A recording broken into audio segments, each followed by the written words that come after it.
मन मिथ्या कुसंग शरण प्रभु की आ जा रे।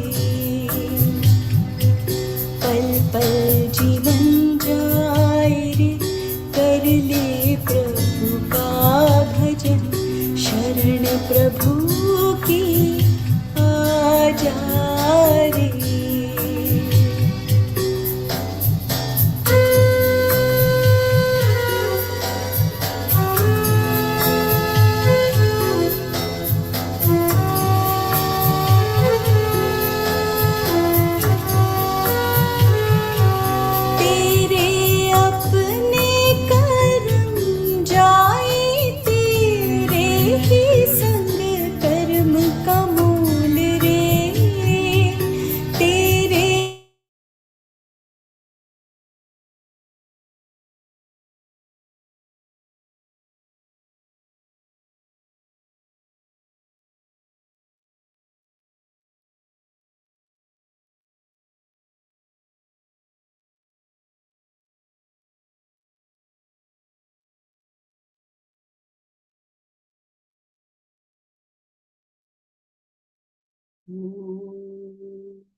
सहनौ भवतु सहनौ भुनक्तु सह वीर्यं करवावहै तेजस्विनावधीतमस्तु मा विद्विषावहै।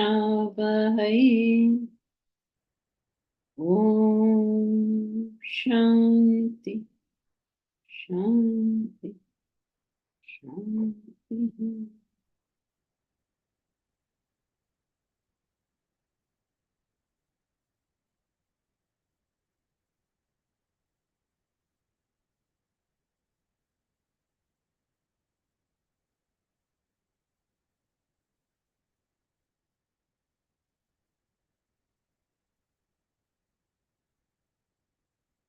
So we were studying what is absolute or ultimate knowledge, pure consciousness, Enliven's thought, and we have conditioned knowledge.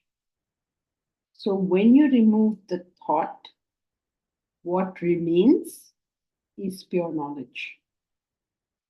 And this is all very tough to understand, so don't try to understand it. This is just what we have been told. Now, when you say something is pure, why do we say this? Because when something is pure, that means it is that alone. Pure gold means only gold. Pure oxygen means only oxygen. So whenever you say pure something, it means only that. So pure knowledge cannot have anything.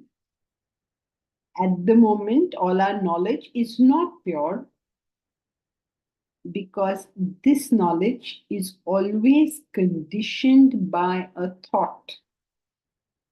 You always know about something. You don't know what it is to know. It is always about something. That thing that it is about is your second thing in knowledge. And therefore, it has to become impure. Impure means not impure, but conditioned knowledge. Not impure like in something horrible, but the sense of conditioned knowledge.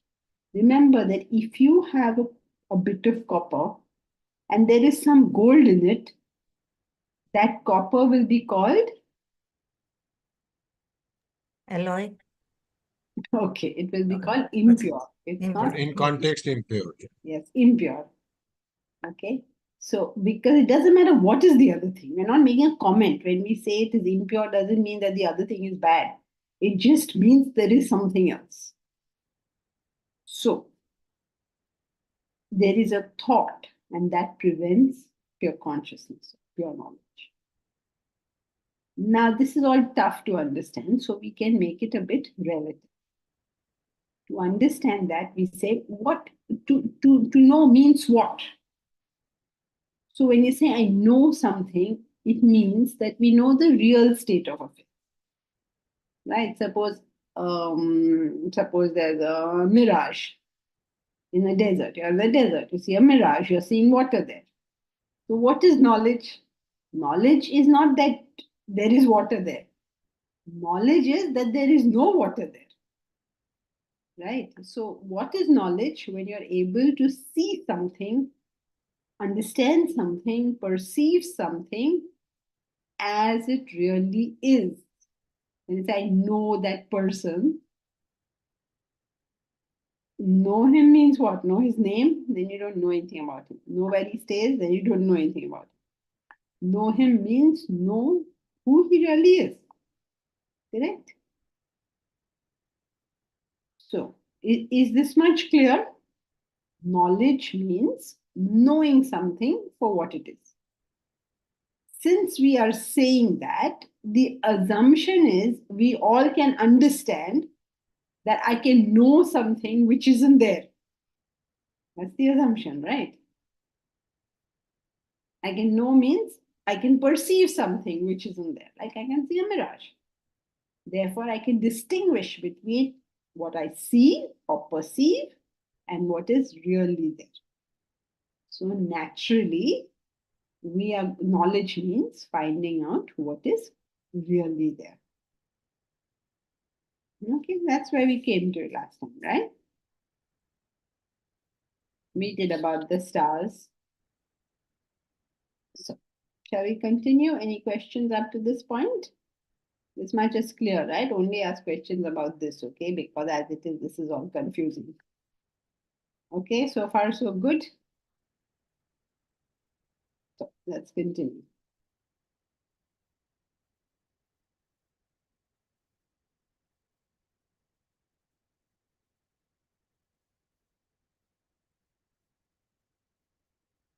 Thousands of years ago, in the deep recesses of the Himalayan jungles, in the peace and solitude of that ethereal air, the Indian sages and masters gave out a description of reality, how the world really is. Through the thousands of years, they came to the same conclusion. You'd say, why are we saying thousands of years? Because if it is true, then everybody should see it as true, right? Anybody who knows the truth has to see the same thing. So, through thousands of years, people investigated it and came to the same conclusion. They call that reality Brahman or Atman. Remember, Brahman or Atman is just a call, it's just a name. It's nothing more than that. I know Brahman doesn't mean I know the name Brahman. Okay? I do not know Brahman. I'm just calling that reality Brahman. So, thousands of years in this country, people spend their time and effort and energy, and in fact, their lives trying to find out what is their ultimate reality. And each time they came to the same conclusion. That gives us reason for us to investigate that conclusion. We don't know that they are right, but at least there's enough evidence for us to investigate the nature of reality. The fundamental quality of reality is that it must be infinite. Okay, this is our starting point. The fundamental quality of reality is that it must be infinite. Whatever is real must be so in every direction and in every direction and at every time, right? What is say what is every direction at every time has to be something infinite. Once we call it infinite, it becomes all pervading. Whatever it is, it has to be everywhere. Because reality cannot be absent from some place.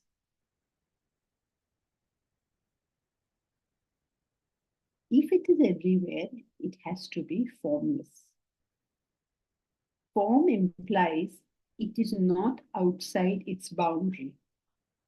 You know that, right? Something has a form means it is restricted to that much. I have a form. That means I am restricted to this much.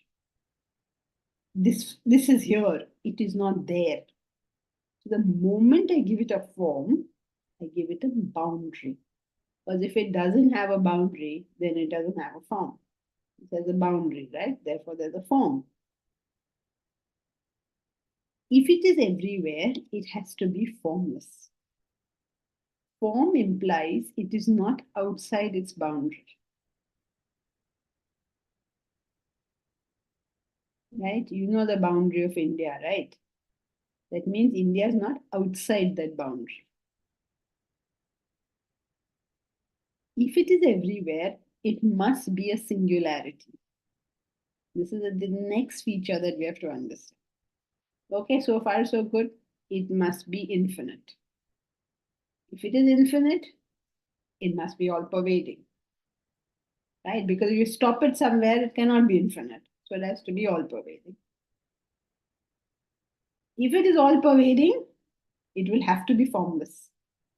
Because if it's got a form, that means there's a boundary.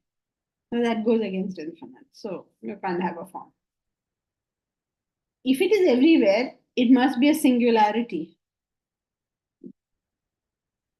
It's the same one thing everywhere, right? Must be a singularity.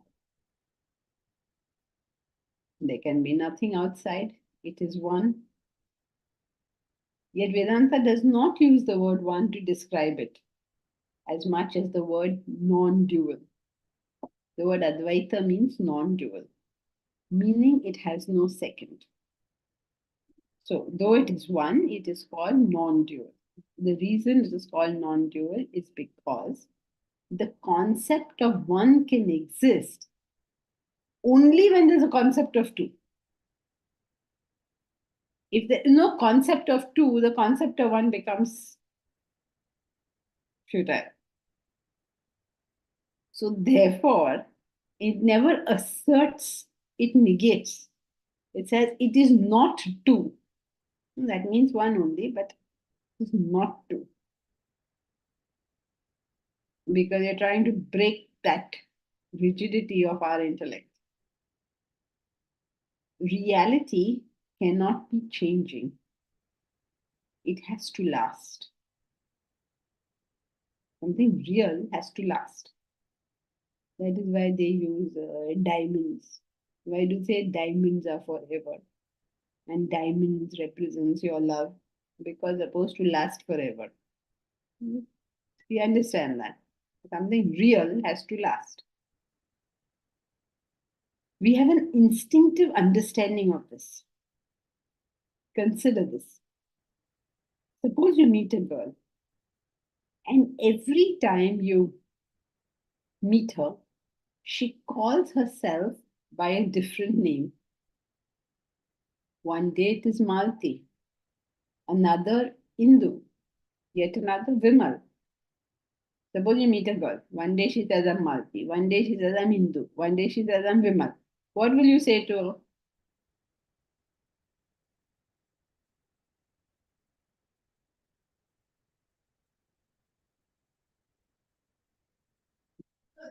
Kaun ho tum? Okay. So what is your real name? One day you're telling me it's Vimal, one day you're telling me it's Indu, one day you're telling me it's Malti. Arey Baba, what is your real name?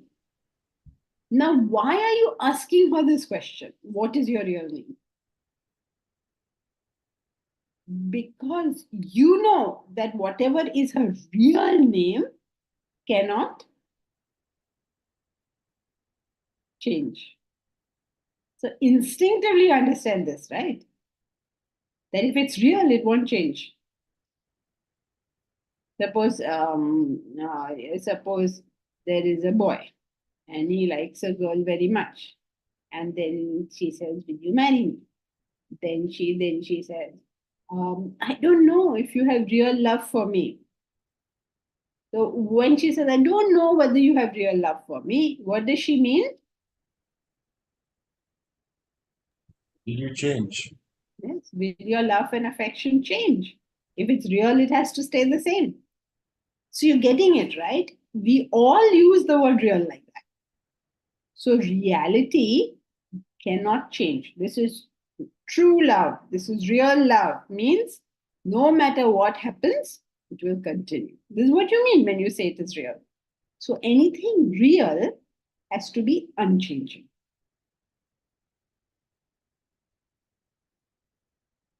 Deepak Sethi, you have a question? Yes, Shanki ji. This is starting of the para, the nature of reality.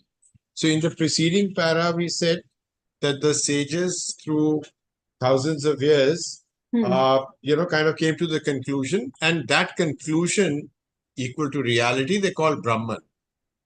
Then how does it flow that the reality and the Brahman has to be infinite? Where does that come from? That doesn't. The topic is nature of reality. They called it this. Now they're doing what is this that they are calling it? We stopped the previous one by saying that they did it through many years and came to the conclusion and they found the same thing, and what they found they called it Brahman. Yeah. That reality. So the next topic is the nature of reality. Yeah. So okay, fair enough. So this statement that the fundamental quality of reality is that it must be infinite. Where does this come from? That reality has to be infinite. Because it's an assertion that we are making, right? Right. It has to start somewhere, right? I mean, we have to have a starting point. What could it be? So we have to see what those who have gone before us have said.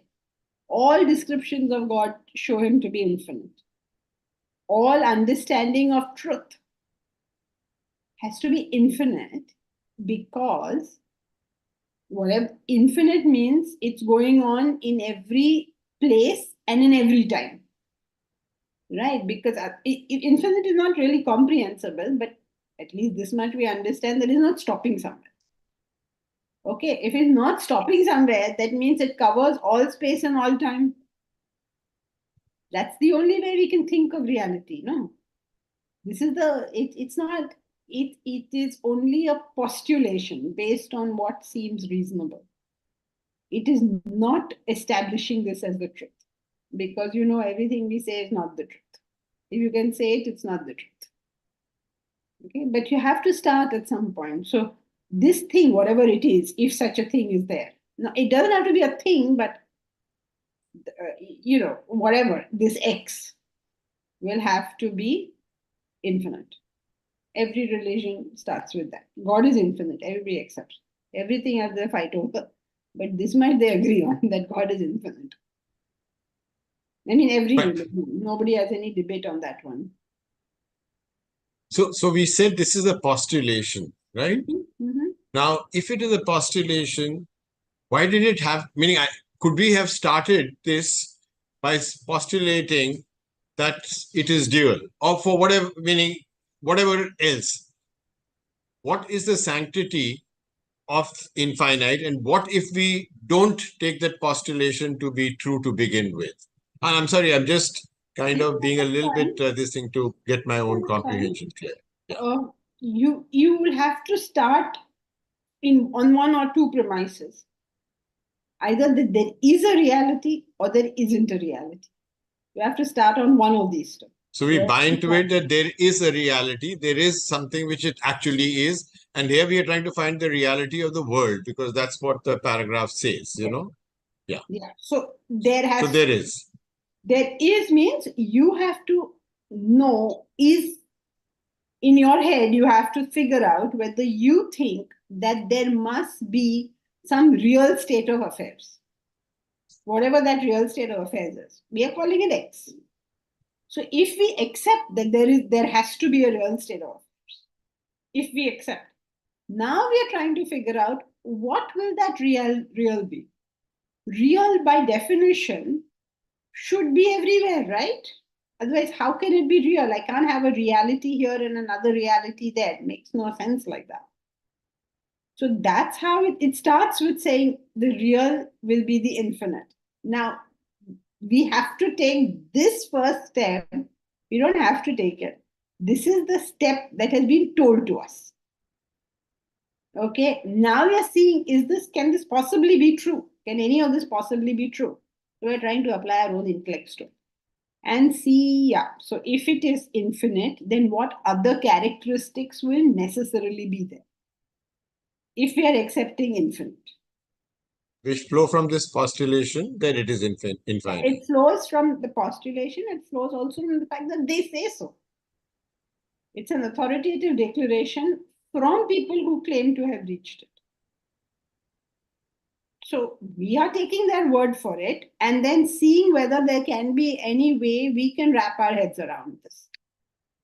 So it's not just something we have come up with, but this is what they have said.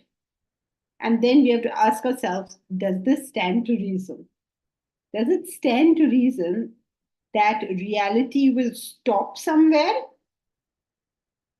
either in space or in time? That means only some part has a reality and some part has what? Doesn't make sense, right? I can't divide this room and say right side will have reality but left side won't. That doesn't seem to make sense to us. So if there is a reality in this room, if there is some real state of affairs, this whole room must be covered by that real state of affairs. So similarly, the whole world. So we are just trying to see that they say it's infinite. So can we understand this in any way? So how would we understand it? We say, okay, it doesn't stop somewhere. Because if it's stopping, then it's not infinite. So it can, what are the ways it can stop, either in space or in time? So it doesn't make sense that it stops in space, because I can't say half the room is real and half is unreal. And it doesn't seem to make sense to say it'll stop in time, because if it stops in time, that means how is this supposed to be real? It has to be same, right? So we are just trying to figure out what they're talking about and whether that seems to make some kind of sense or not. Okay.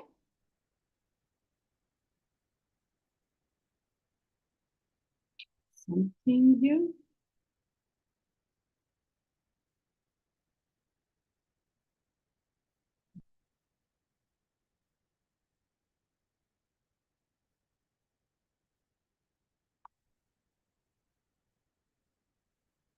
Where were we? So when you find something changing, you automatically feel it's not real. If your name changes, it's not your real name. If your date of birth changes, it's not your real date of birth. If if you wear different disguises, you look different every day, then people will say, how do you really look? Every day somebody puts on so much makeup and looks so different every day, then you say. Or you know that that man who married all sorts of women, remember that? He married women in different places, many. So if the question in court was, who is his real wife? Whoever he married first was the real wife, because she is there permanent. Right? So we understand instinctively that reality cannot change. So every day, if a girl calls herself by a different name, one day it is Malti, another Indu, yet another Vimal, means another day.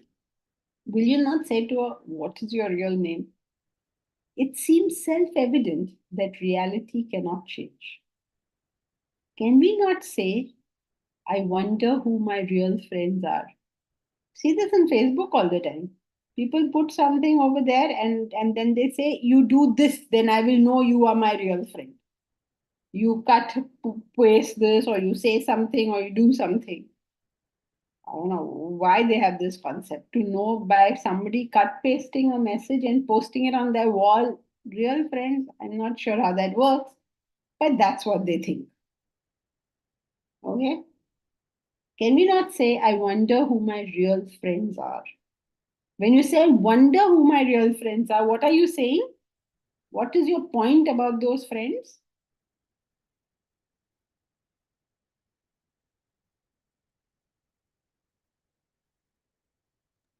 They are not changing. Like they are doing what they were doing before. Now also they are the same. They The are qualities real are friends because they will be your friend under all circumstances, right? All times, all circumstances. What is this? Ch10.3. Please clarify, reality came from many postulations and experiments. Reality cannot come from postulations and experiments, but our postulations and our experiments can help us find that reality. Reality is what is there. Now we have to figure out what is there. So we do experiments. What experiments do we do? In Vedanta, what experiments do we do?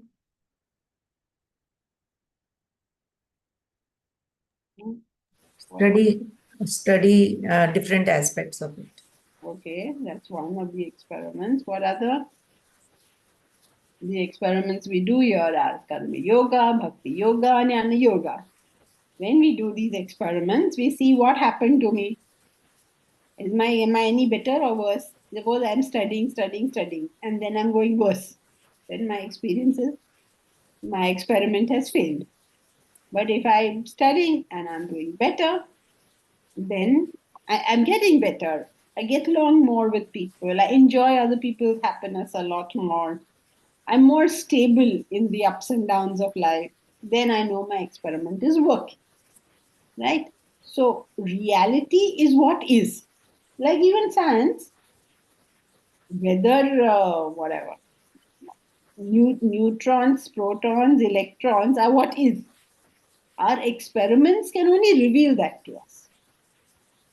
Okay, so the wise people of the past did these experiments on themselves and revealed that reality within themselves. So it is not an intellectual supposition. It is something that they have found. For us, it's an intellectual supposition because we are listening to them and saying, oh, is that true? So for us, it becomes a supposition. But for them, it was a matter of experience. Okay? Yes, Deep Raj. My real friends means, will they be my friends tomorrow? Okay? So far, so good. Anybody is new to the class today and is therefore struggling with what is going on, then please feel free to ask.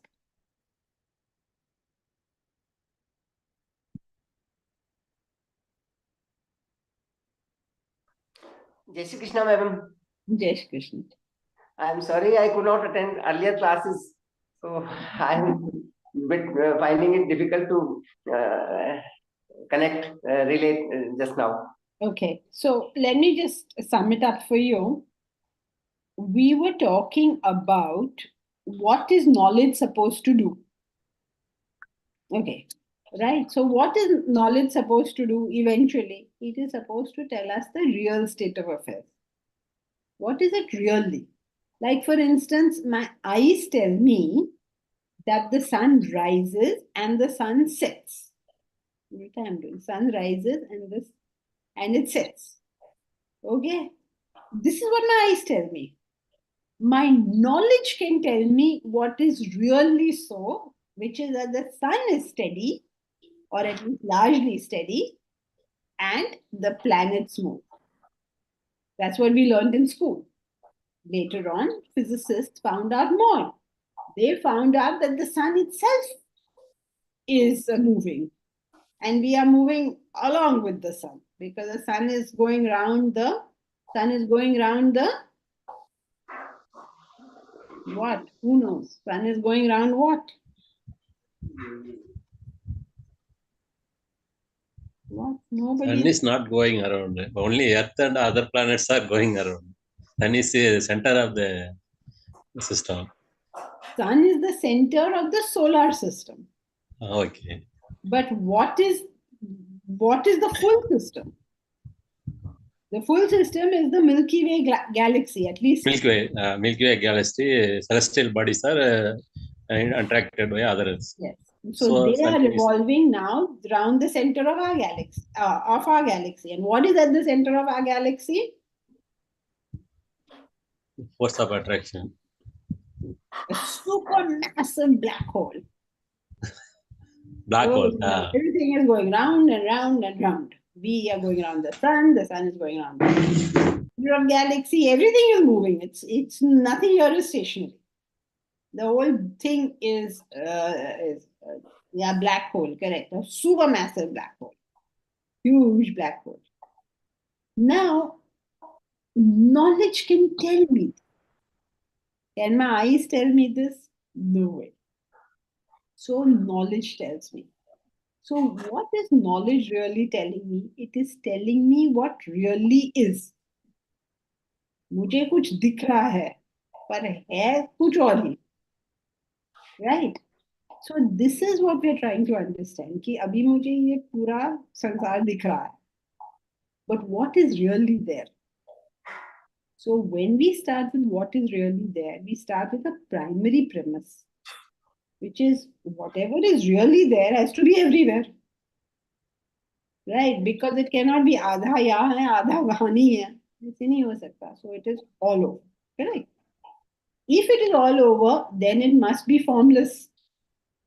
Because the moment you give it a form, you give it a boundary. So if it is all pervading, it cannot have a form. So like that, we're just trying to understand what must reality be. Whatever that reality is, we don't know what it is. Just trying to figure out, based on what they have told us, what this reality is. Are you with it so far? So far, so good? Yes, ma'am. All right. So then what do we do next? So reality we know cannot change. This everyone knows because the moment I say, is Suresh Sharma your real name? When I say that to you, what does it mean? That if I had met you yesterday, that would have been your name. And if I meet you tomorrow, that would still be your name. It won't be a different name. But if you tell us that you're Rajesh Khanna, and then next time you meet us, you tell us you're Amitabh Bachchan, then we will say, what is your real name, Baba? Right? Because we understand that anything real cannot Change. Anything real cannot change. So we are trying to understand what must the nature of that reality be. Okay? All good so far, everyone? Shall we proceed? Yes. So let's go.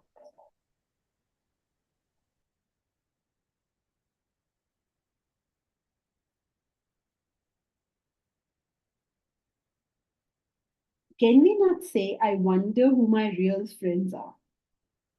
What we mean by this is which friends will always be my friends. Reality implies lasting.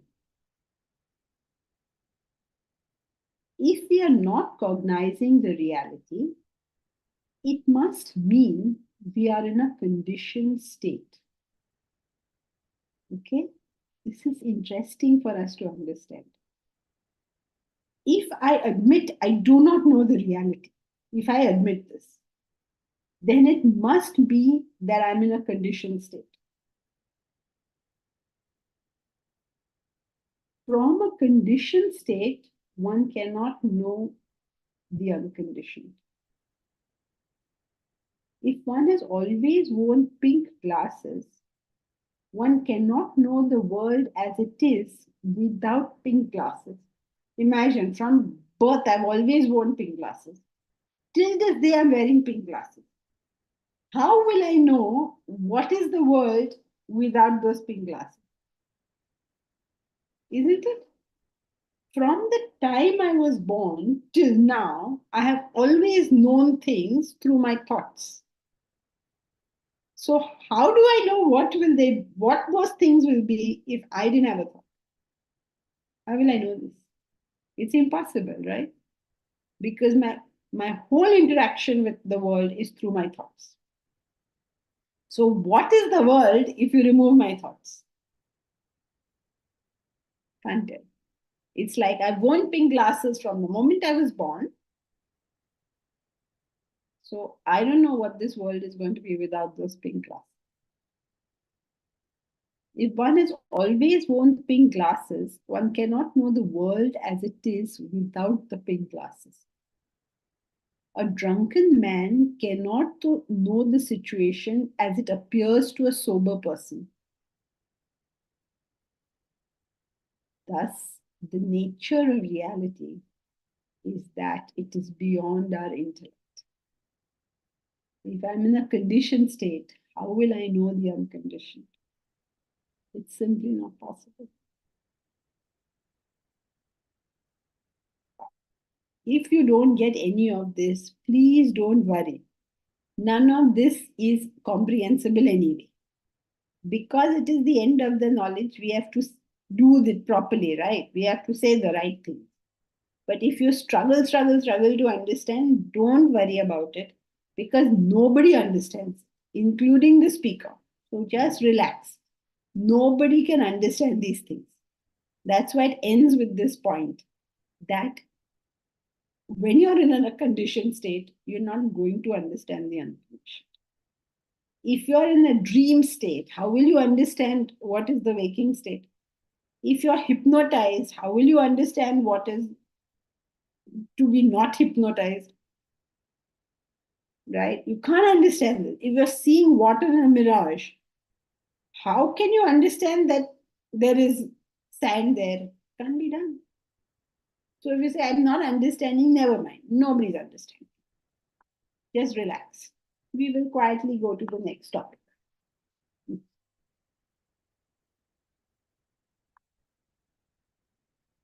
Knowing the reality. How would reality be known? See, if it's beyond your intellect, how are you going to know it?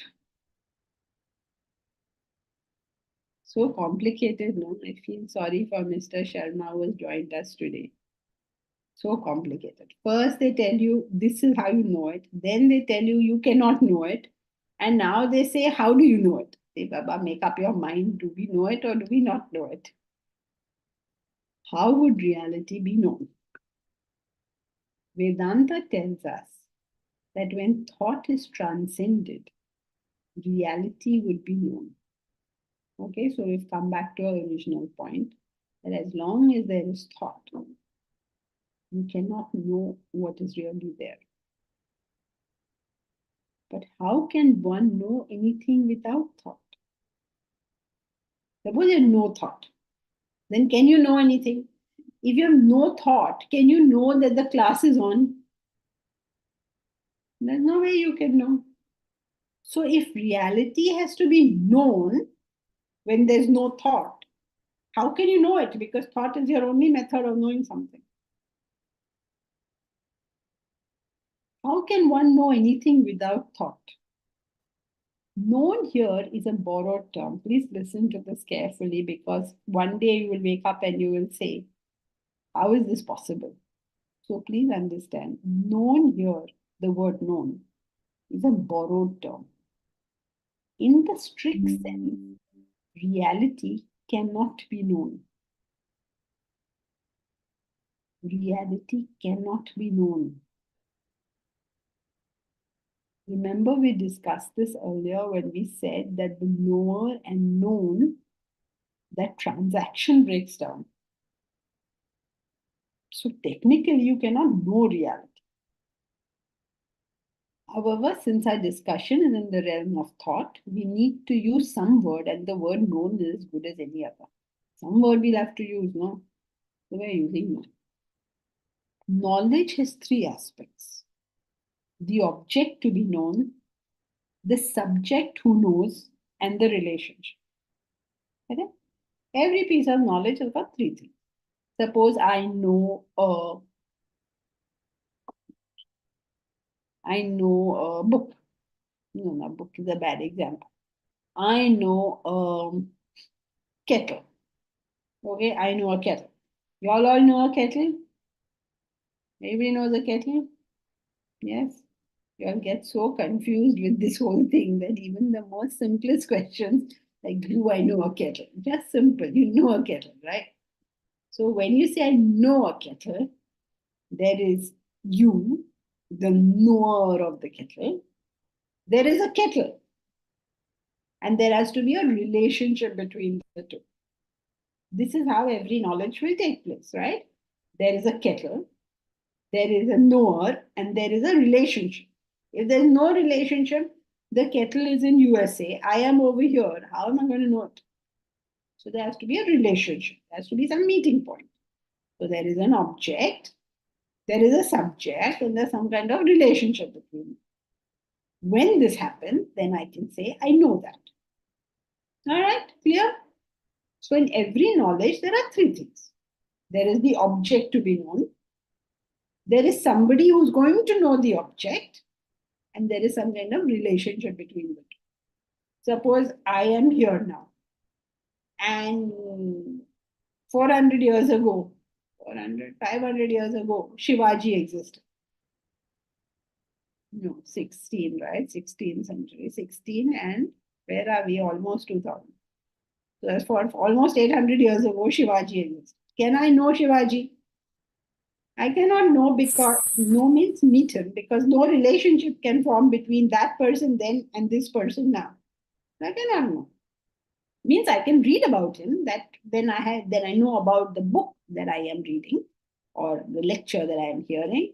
But I don't know Shivaji himself, because no relationship possible. He was then, I am now. So there has to be something to be known, an object, something that knows the subject, and a relationship, some kind of contact between these two things. Then only knowledge will take place. Okay, so far so good. Okay, then let's see. Knowledge has three aspects: the object to be known, the subject who knows, and the relationship. Knowing is the relationship between the knower and the known. Knowing, what is knowing? Knowing is a relationship between the knower and the known. It is known as the Drik Drushya Viveka in Vedanta, the discrimination between the seer and the seen. Who is the seer, the knower? The individual, you and I, are the knowers. But what in the individual is the knower? The body knows or perceives the sense objects, right? So who is the knower? My eye knows an object. Sees the object. Color and form by the eye, smell by the nose, taste by the tongue, touch by the skin, and sound by the ear. But the body itself can be known. Okay? My eyes can see an object, but can I not see my eyes? In the sense, can I not know my eyes? Of course I can. The body itself can be the known too. Our thoughts, our mind and intellect can perceive the body. Now the body is the known and the thoughts are the knower. Are you with me so far? Here is a book. My eye knows this book. So this book is the known and my eye is the knower. Now take the book away. Here is my eye. I can know my eye, right? So now my thoughts are the knower, and this I becomes the known, the object.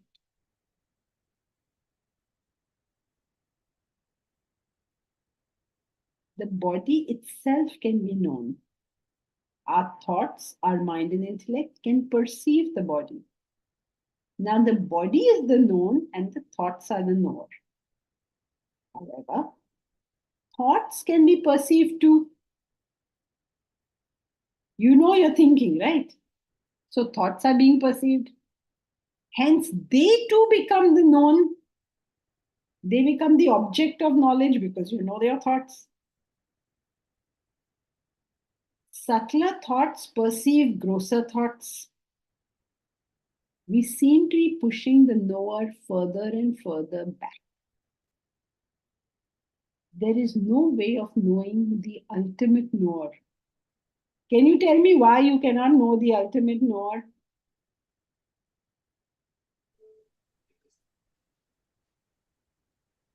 Why can't you know ultimate knower?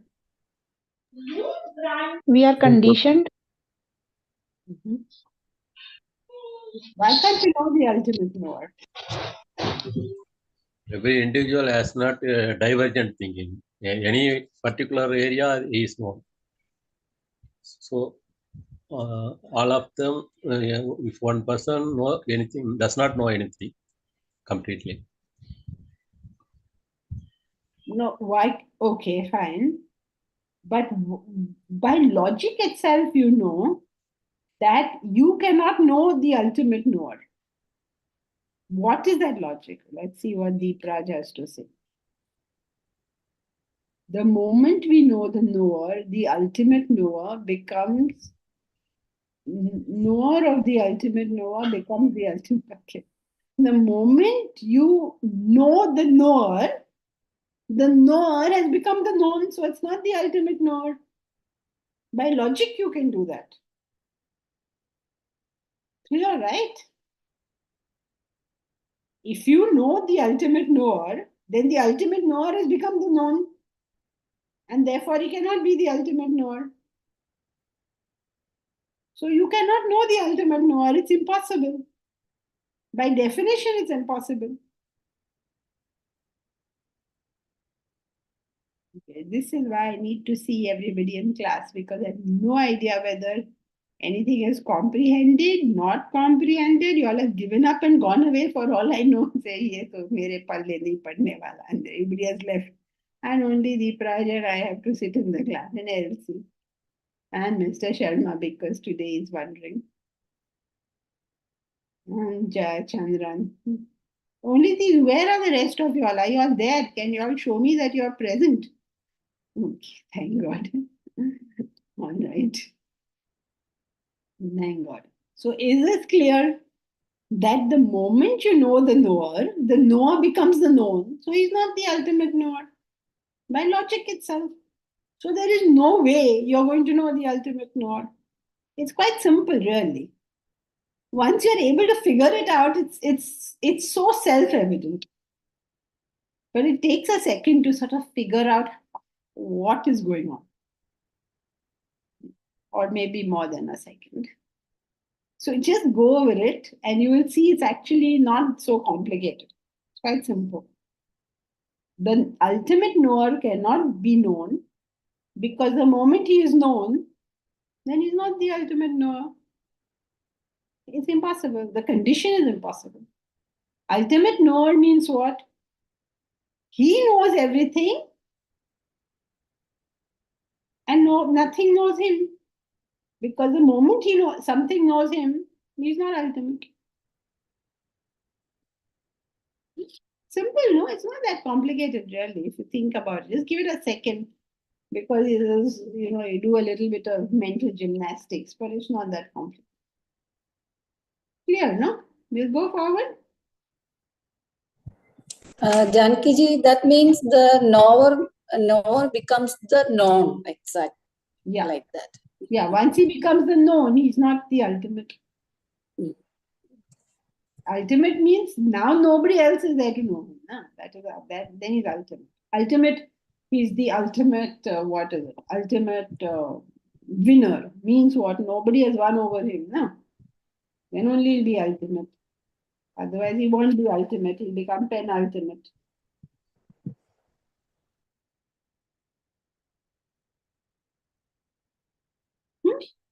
Yeah, no? Nod, what, do something. Say yes so that I know it's clear. Nod. Say or like this, something you do. So I know it is clear. Okay, Deepraj. Deepraj is the only one nodding. I am taking him as representative of everybody else. Clear, no? Very good. Now, let us go forward. Where were we? There is no way of knowing the ultimate knower. By definition, the ultimate knower cannot be known. If it is known, it cannot be the ultimate knower. Incredibly, this means one cannot know one's own self. The self knows everything as the ultimate knower. Okay, now you figured out how this works, right? My eye sees this book. My eye sees this book. So who is the known? What is the known? The book. The book. Who is the knower? In this case, my eyes. My eyes. My eyes are the knower, and the book is the known. Well, right? Clear. But I can know my eye. So my eye has become the object, and my thoughts have become the subject. But I can know my thoughts. So my thoughts have become the object, and I am the subject. Now, what is this I? Subtler thoughts. Right? But I can know my subtler thoughts also, no? So now what has happened? My subtler thoughts are the object, and I am the subject, the knower. Correct? And again, I can know this, and again, I can know this. So what is happening? I is going back and back and back and back. Correct? So if you ever hit the ultimate knower, that ultimate knower will be who?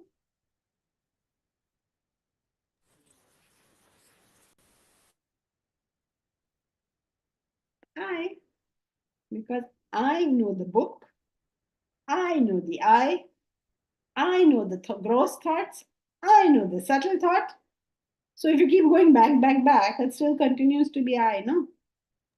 But in that case, it'll be I know the I. Yeah, but it can't be that, because the moment, I know the I you can say now, but finally I can never say that. Otherwise, I will not have reached ultimate, the last point. But it has to be I. Right? I hear the sound. That sound is an object. My ears are the subject. How much is this? Sorry? 850. Nilufer, you're saying something? No, sorry, by mistake. So we can, to differentiate, we can say this eye and that eye is different. No? Small eye, big eye, something like that, or some differentiation we can give to that eye. Otherwise, who this eye and who that eye? No, so basically the logic here is I see this book. Hmm. I see my eye. Hmm.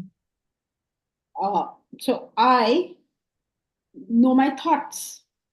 Right? So this is the I which is getting pushed behind. Hmm. So the final point has to be I only. Yeah, That's the what we're ultimate saying. witness of everything. No, don't have to be anything, just the logic of it. The final ultimate knower has to be I. But Yes. that is not for us to do anything. That is only for us to understand that who will be the knower finally.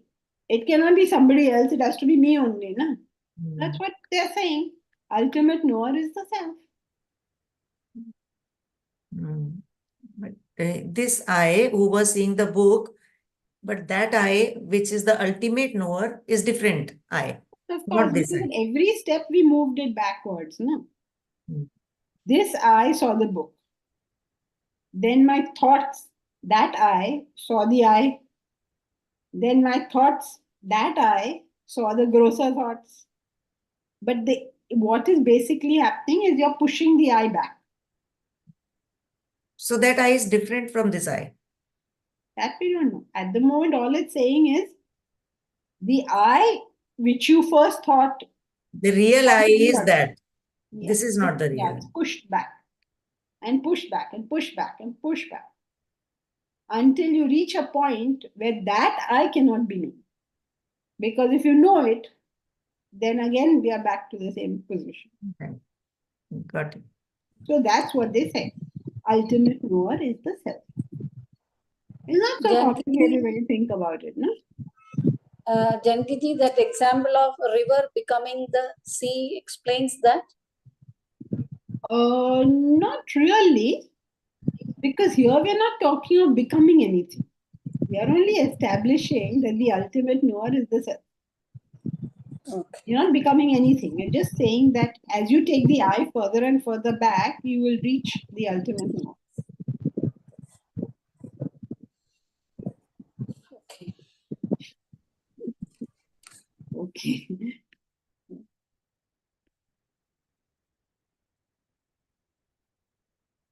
You need to think about it, but if you follow the logic, you will find that obviously, like what else?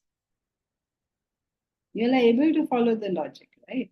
I mean, you don't see anything incorrect about the logic, right? Okay, so let's continue. Are you all totally exhausted? No, okay. To know, okay, remember where we were, right? Knowledge was the relationship between the knower and the known. Now we went into a problem and said the known is who? The known is who? Who is this knower and who is the known? And then we went back and back and back and found out that finally it is I only who's the knower. All the way back. To know something means that there is someone knowing and something known. Somebody has to know something and there has to be something to be known. When there aren't two, no knower and known, no duality, the word know has no meaning. Thus, known cannot obviously be right, for the object and subject paradigm has broken down. Still, we persist with the use of the word. We assume we will know reality. Everybody's wanting to know reality, right? So this is only to explain that it cannot know. It's not possible. Then is the pursuit futile? No, because reality, according to Vedanta, can be known. Total confusion. Can we know it or not know it? Not in the sense of the knower and object relationship, but in the sense that it can be cognized by a special method. Right? So when we keep saying that you cannot know reality, you may feel a little disillusioned and say, okay, we came to spirituality, we came to Vedanta to know the reality. Now you're telling me that I cannot know it. So then why am I wasting my time? So it's giving us the sort of a fillip by saying we cannot know it in the sense that we use the word know, but we can cognize it by a special method. And now we're going to study what is that method by which we can know it. But remember, please, that the word know is a borrowed term.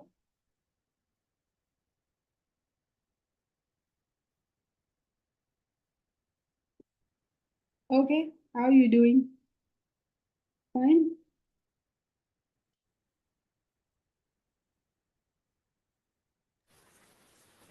With your expressions. Okay, chalo, let us go. Come on, let us continue. Those who have the bravery to continue with this thought. Okay, the difficult part is over now. Now it's all very easy. Now it's all comprehensible. The principle. To know the reality, one needs to transcend thought. But how is thought transcended?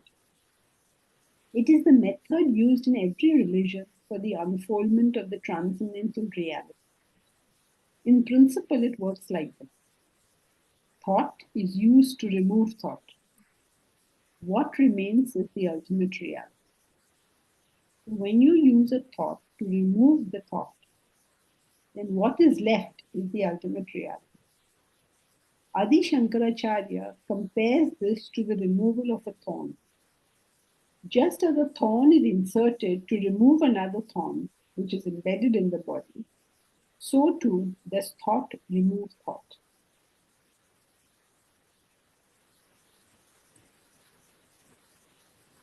Light, the visible reminder of invisible light. You understand what he's talking about here? This is T.S. Eliot. He's talking about how a symbol can be used. Light, the visible reminder of invisible light. Just a nice quote. So remember what our principle was? You use thought to remove thought. However, any thought will not do.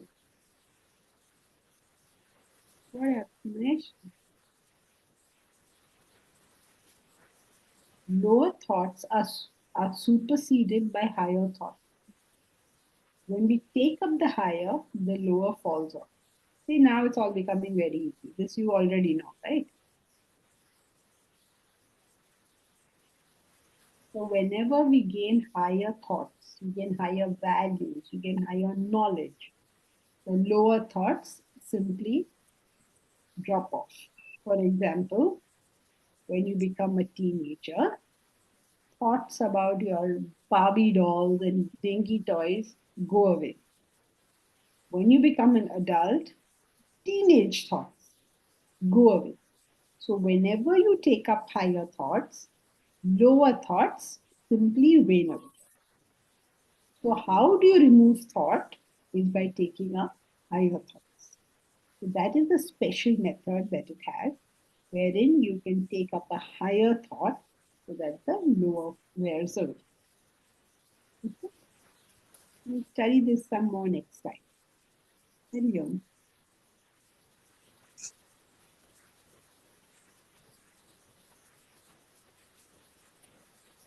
Yeah, thank you, John.